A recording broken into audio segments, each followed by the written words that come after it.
Everybody, this is Greg Helbeck. Thank you for watching another podcast slash YouTube video. If you are not familiar with me, I've been a full-time real estate investor now for a decade. I've done a lot of deals, over 325. And everything I share on these videos or podcasts is real-world practical information. This is not regurgitated theory out of a book. It's either an interview with an expert, a deal breakdown like I'm going to share today, or a real estate lesson that I've learned the hard way. So if you get value from this, do me a favor, subscribe to my channel, like the video. If you're listening to this on audio, if you can share this with someone else who you think would benefit from it, that would be great. And let's get into today's real estate investing deal breakdown. This is a deal that just closed yesterday, so I'm making this video practically in live time. So this is part 2 on a house that I did on Charlotte Drive in LaGrangeville.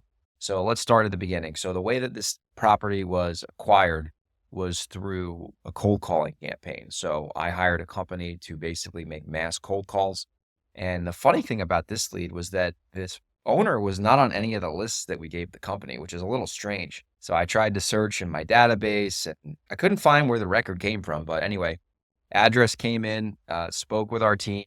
And the main thing that we realized with this seller was that they weren't necessarily motivated in terms of a distressed person.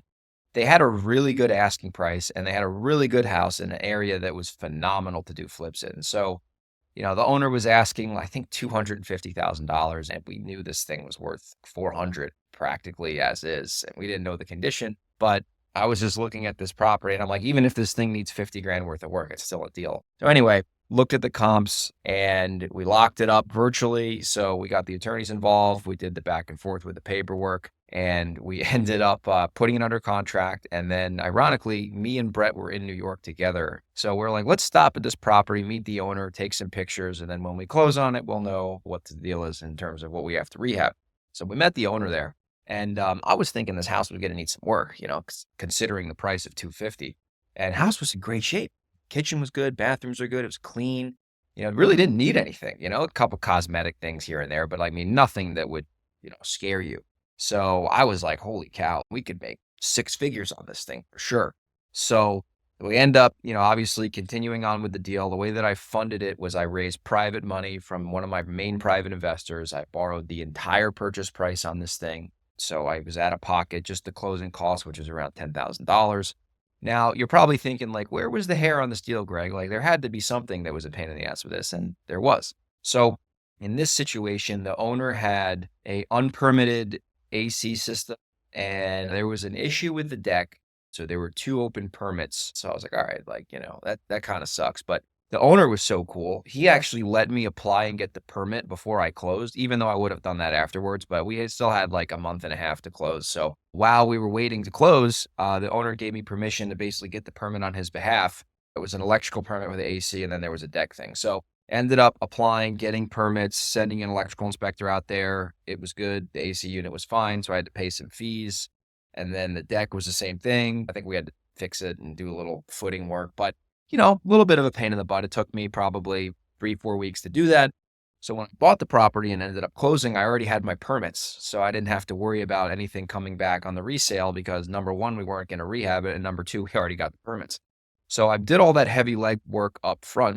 So then when we did is we cleaned the property up. We put about probably $4,000 into it. And then the permits cost some money. And then we had to do the deck. So, all in, we were about 20-ish thousand, with closing costs. Now, when we're going to sell this thing, it was right around Christmas time, the house was ready for sale.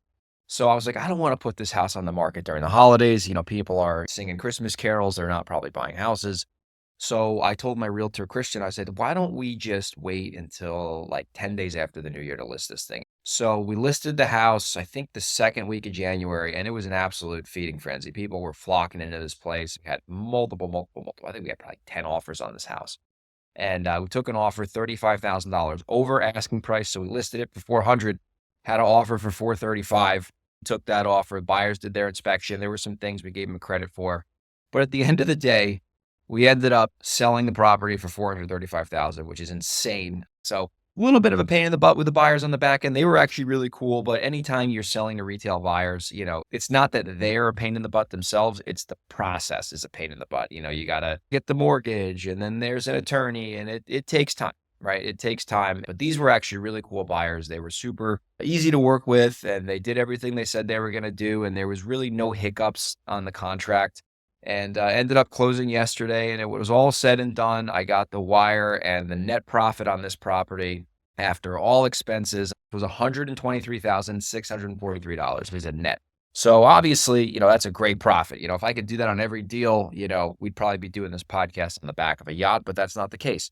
So I'm going to tell you the lessons that I learned from this deal, and hopefully you can apply them to your business and it can make you more successful. So lesson number one, if you're in the game and you're making offers and you're consistent and you act like a professional, you will hit home runs, right? They will not come every week. I can promise you that most likely.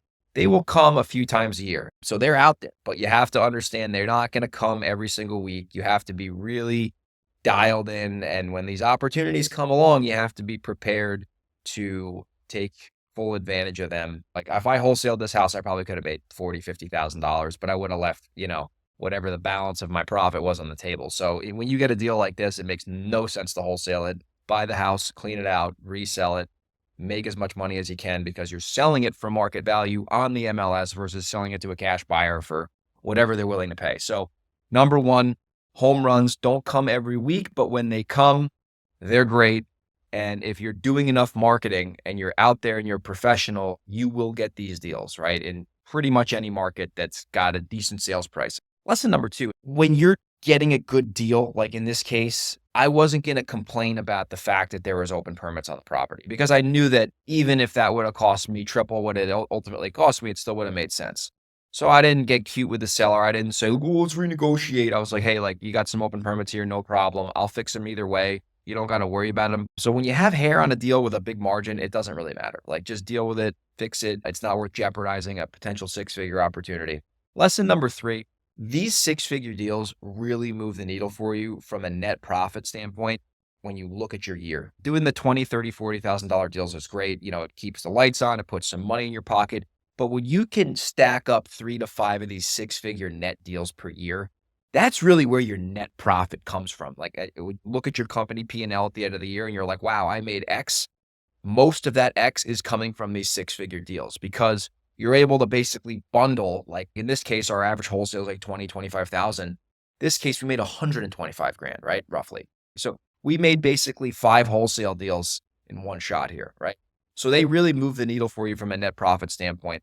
And then my last lesson here, and I've said this lesson a million times, is that when you have a home run like this, don't wholesale it. It makes no sense. This house didn't need any work. We got a great price on it.